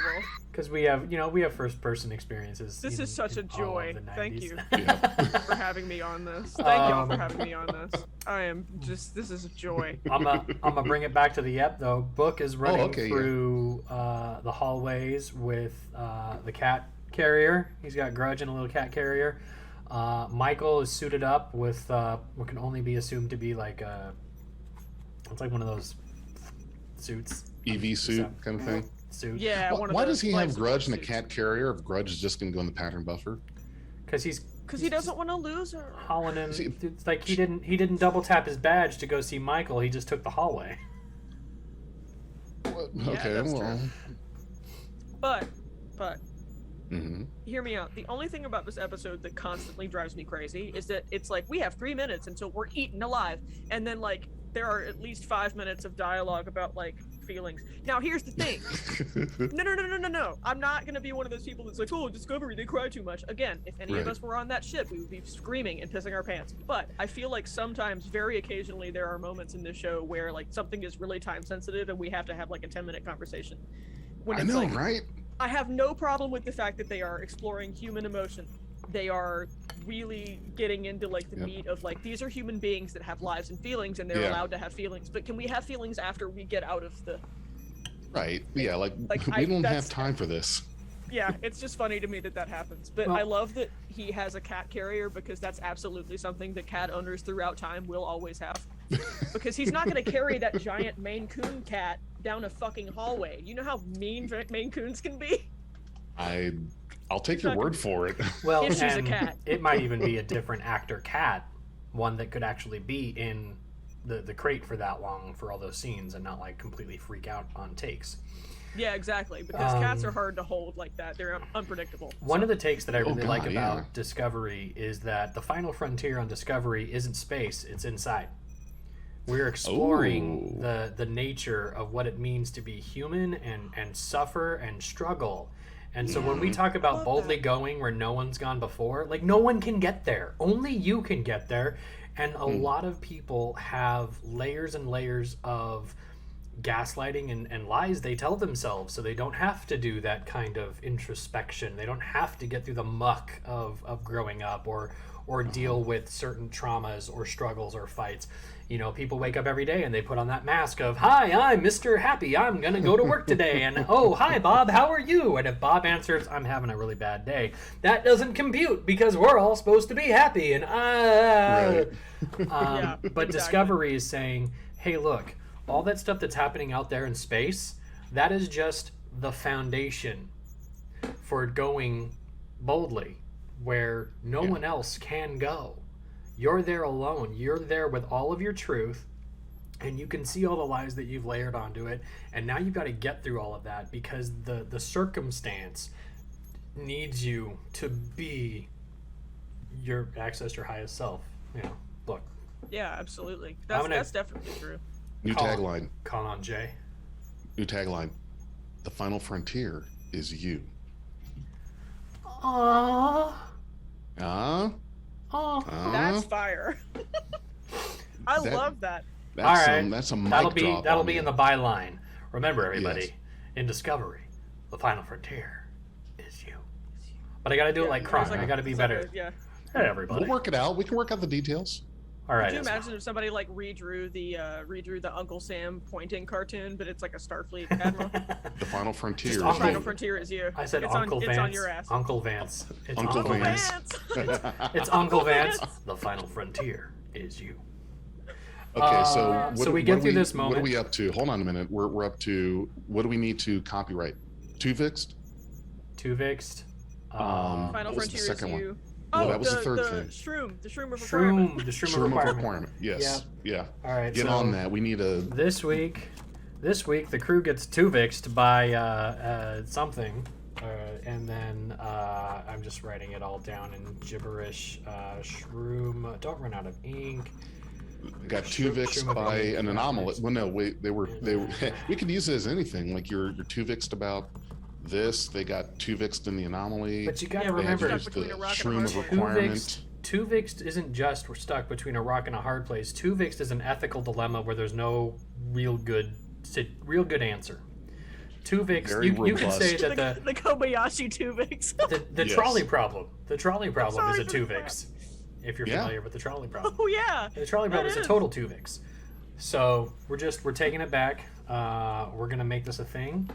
Yeah. In the meantime, Book and Michael share seriously, a I want heartwarming royalties moment. for this. People are going to be saying it. Get it copyrighted. Royalties. Stop. Yeah. Oh, Copyrighted. We'd make well, 10 cents a month. I want them to know that Big J said it. That's all. That's all I want. Oh man, so anyway, you must be Tuvix, brought to you by Big J. Why do you say brought to you by Big J every time you say Tuvix? Because they pay me every time I do. You're the smartest person in the world. You should know that. For you fans of Idiocracy out there, anybody? Yes. Oh, boy. So Michael walks triumphantly down the epic hallway to the bridge. Everything's sparking. She sits down in the chair. We get all these shots of things sparking. All the systems are powered down. There's no shields. We're going into this, dare I say, raw. Yeah. Careful. Careful with that one. You can tell it's getting late, and when we get loopy, we need to shut down quick, because when we get loopy, just forget about it. They're like, all right, we're just gonna let's wrap it up. Let's wrap it. We're getting raw, people. Everything is sparking, and Michael is in her little EB suit. And she's having this conversation with Zora, where Zora's like, it's going to be really weird. And Zora's like telling her what's happening. And she's telling Zora, we're going to get through this. And the ship is going through the thing. And she asks Zora to sing her a song. And the strain becomes too much to take. Even Burnham can't handle, the temperature that's rising inside the ship because of the effort they're trying to do to get out of the subspace vacuole. And the captain has to make that leap and say, Zora, I trust you. You're going to have to wake up the crew. And then she beams herself into the buffer. And for her, it's a split second. She wakes up on a bed in the med bay with Culber there. And I think I like that part because there's a little bit of analytical moment where Zora probably had to measure her biosigns associated with the when she went into the buffer, and is like, well, I have to wake you up after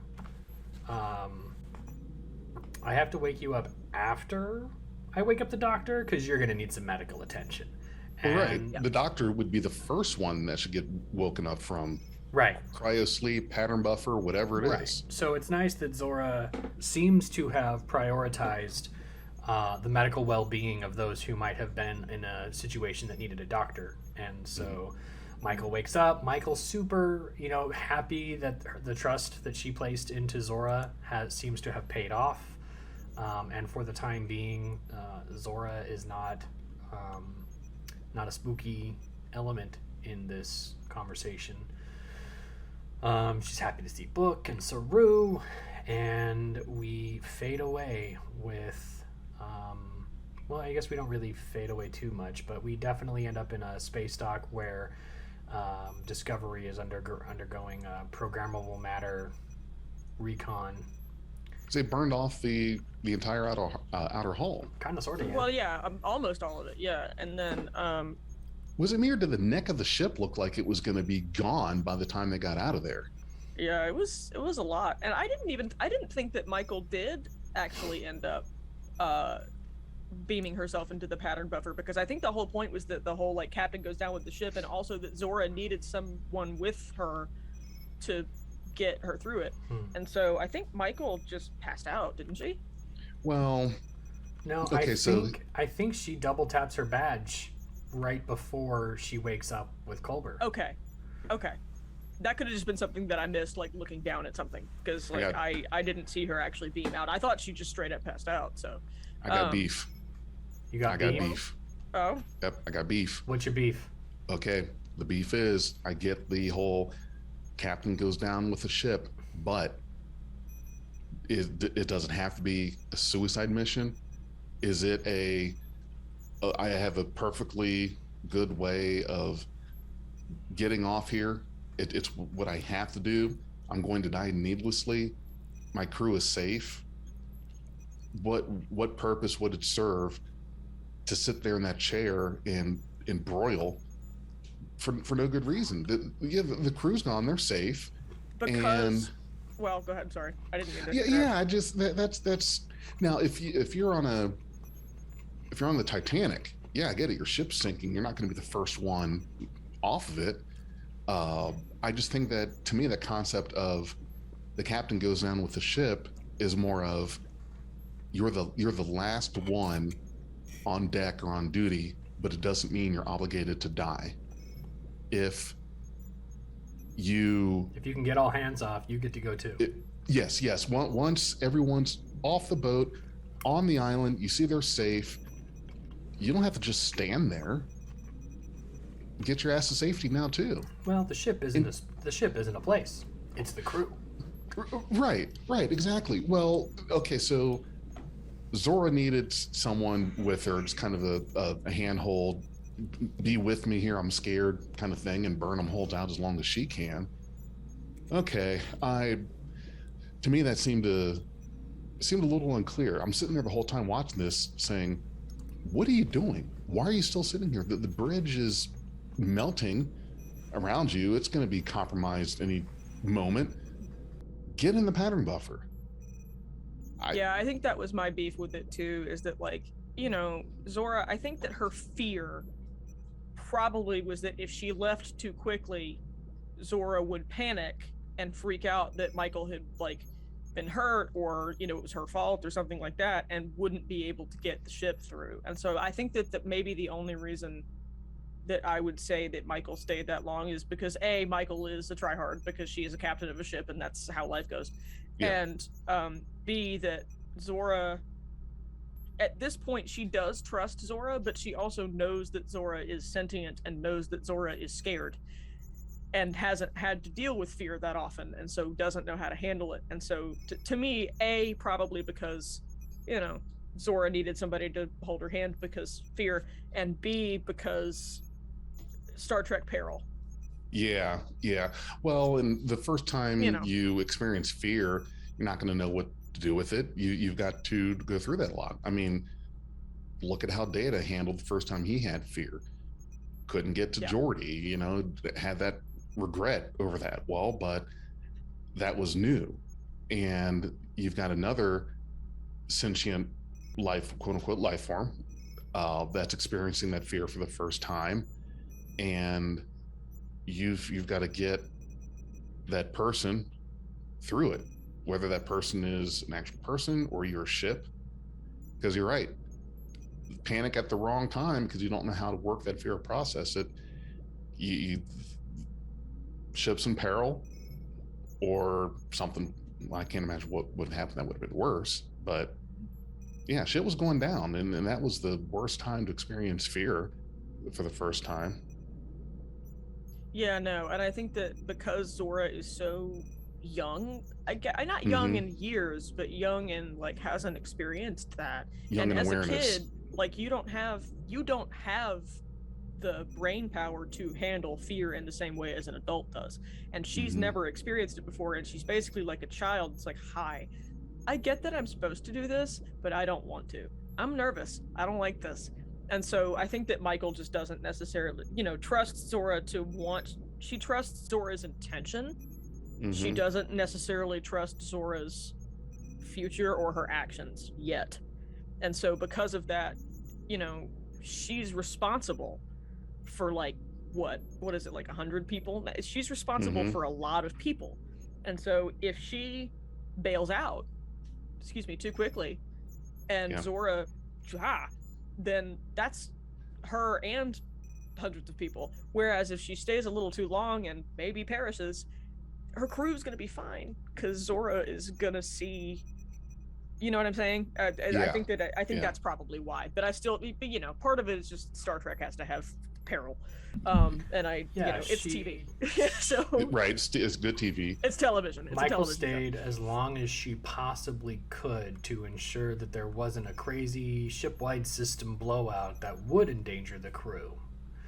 And then when she had passable reassurance from Zora that it was going to be okay, like they only had something like 48 seconds or something to get through. It was seconds. Yeah. And everything on the ship was holding together. There was no sign that anything was getting any worse. She held out to the last second and then went to the pattern buffer. Well, which is a really cool way to do like a sleeper ship thing now. You just save some space, drop you in the pattern buffer. See you later. It is. Now, while we talk about fear, I don't know about you guys, but still, when I turn off that last light in the basement, I haul ass up the stairs. Every time. Every time. And before I get in the shower, I check. Yeah. I check. No. I totally empathize with you There's guys. someone in there waiting for you. California outlawed basements because of the number of people waiting for you after you turn off the lights. Yep. No more basements. Yep. I'm not playing with that. Well, and especially not after I saw this, I think it was a TikTok video. This guy did that kind of thing, turn off the last light in the basement, ran his ass up the stairs, and then just as he got through the door, like some big monster hand, it reached out and just missed him. Yeah, that's TikTok. what it feels like. That's what it feels like. Oh, not about all I remember being a kid and being like, all right, I have to when I move into this room, I've got to position my bed in a place that it's leapable from the wall so that the monster under the bed doesn't get my leg. Yeah. So you're like, okay, I can't be too slow because as soon as I turn off the light, he's going to come after me. I got to turn off the light and just go. And if I'm on the top of the bed, I'm safe. But if it takes me too long to get to the bed, I'm done. It's over. You got to parkour your ass over there. Yeah. Well, why wouldn't you put the bed like right by the light switch? The silence is palpable. You were like, what? Hold on. I'm going to practice this. just the sigh of disdain. Why wouldn't you just do this? And you're like, oh my He's God. plotting all these paths around the bedroom. Watch people die inside. It's like got Temple like Run bedroom edition. It's like just put it Temple next to Run. the switch. So we've got like 8 He's minutes got a springboard. left. Let's jump into the captain's quarters. I'm sorry, I can do it. Just let everybody laugh. Okay. All right, I can do it. We can I'm get through gonna this. send a springboard to All right. Nacho so that he doesn't. He just parks his bed underneath the light switch, though, doesn't he? Do they have light Imagine, switches like in a Ohio? trampoline propped up on the wall. We have light switches in Ohio. We're just not. He's not scared of the dark anymore. Or Nacho, or are the you still last scared light of the you dark? turn off could be No, a he lamp, says no. and you have the wire thing. Anyway. Poor Well. Dag.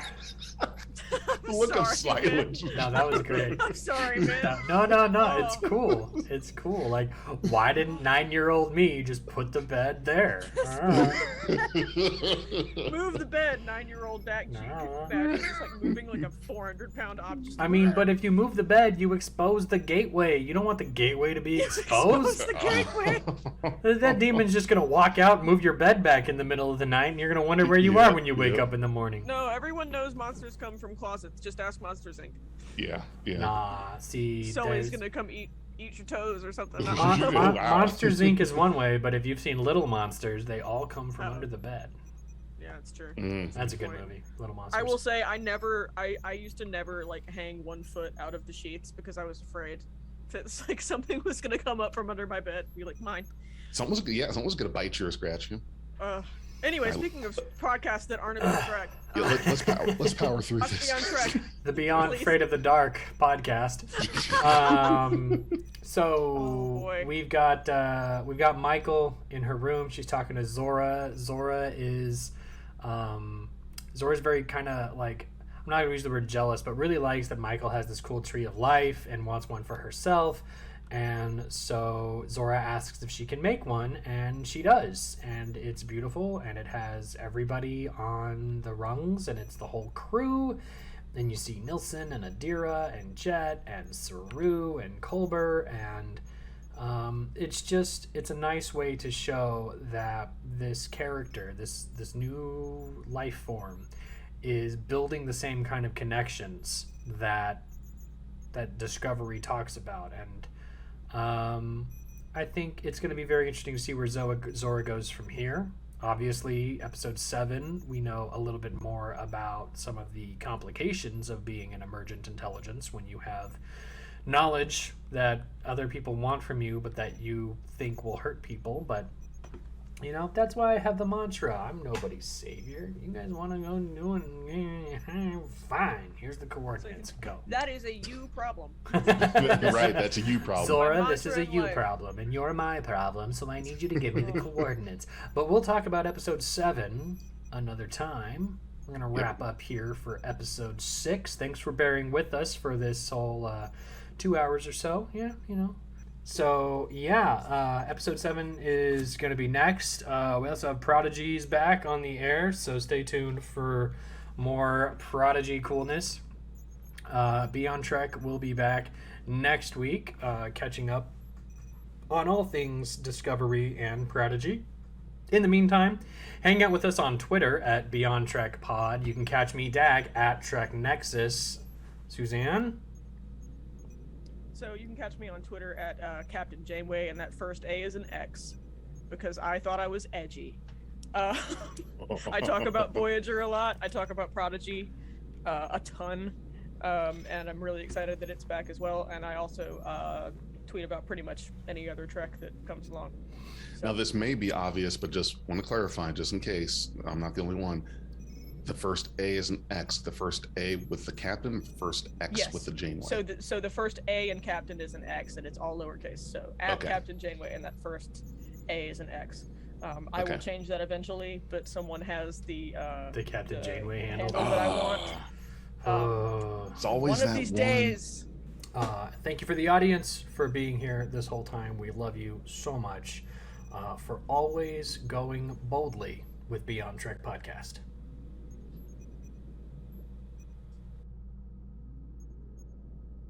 Hey everybody, I just wanted to give a quick shout out to our Patreon and Anchor supporters. Big thanks to Stephanie Baker, S. Tam, Anne Marie, Jim Cook, and Nora Hickson. We really appreciate your support. Thanks for being a part of Beyond Trek Podcast. We are Beyond Trek Podcast. Lower your inhibitions and surrender your years. We will add inspirational and hilarious Trek content to your day. Your attention will adapt to subscribe to us. Resistance is futile.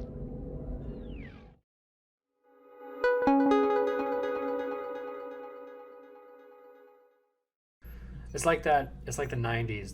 Those you remember those "Yo So Stupid" jokes. Some people might be like, "Oh man, those are really offensive." Yeah. But like, we're so stupid. It takes us 2 hours to review a 1 hour show. I know, for real. Oh man, How? it really does. Yeah. It's But just. that's I mean, I really thought because we'd get both episodes We done. we try not to. I swear to God. Oh no, we No. just now We've finished done, episode 6, and like, that's even.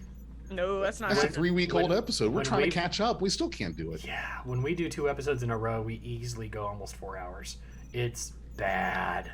So We're getting close to that threshold of. Well, no, it's usually about. don't say we threshold. Don't We don't say podcast. threshold here. Yeah, I Don't. messed up. Don't say threshold here. As a rule, you don't want us to podcast after 12 a.m. EST. Oh my gosh, It we're gets so ugly. giddy. Oh, We yeah, don't even get need- giddy, loopy. We don't even need alcohol for that. It's just No. I want to do that, please. Oh, I'll let me, be on that show. let me just tell you, the last time we did that, I swear to God, Renzo looked like he would Man. just slap the shit out of me and Dag. dude. Oh, But that's because I had like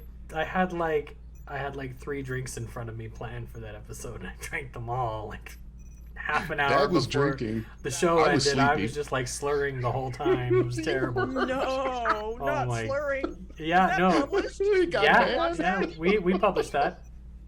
Hell yeah, we published it. It was Hey, it's hilarious. real. It's real. What episode It's is it? I gotta real. watch that. I don't know. Oh It's the- shit, I it's don't the- even know. It's the really long one. If you just go back through the YouTube Dag's like, archives. I don't remember. Right, yeah, the really long one with Beyond Trek podcast It's like that narrows it down. 3.5 hours, 3:20. Yeah. Oh, it was. Yeah, it was. huge because we did were 2 in- episodes in a row.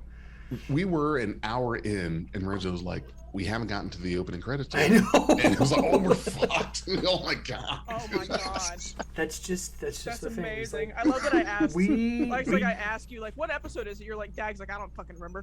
can you can you No, imagine? no I idea. don't remember that shit. I had 3 drinks in like an hour. I remember being there.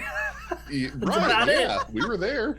Oh my but God. but like I was like, seriously, the reason we need to do episode reviews is because we don't actually do episode reviews. We talk about Star Trek and we just time box it with the episode. And if we didn't time box it with an episode, we'd have like a 40-hour thing, and then my computer would be like, we're running out of space to record, and I'd be like, hold on guys, I got to install a new hard drive. Yeah, gotta get a solid state drive in here really quick. I'll be right back. Start plugging in flash drives. I've got 2 terabytes on this machine. I'm gonna fill it all with 1 episode. Do Jeez. it.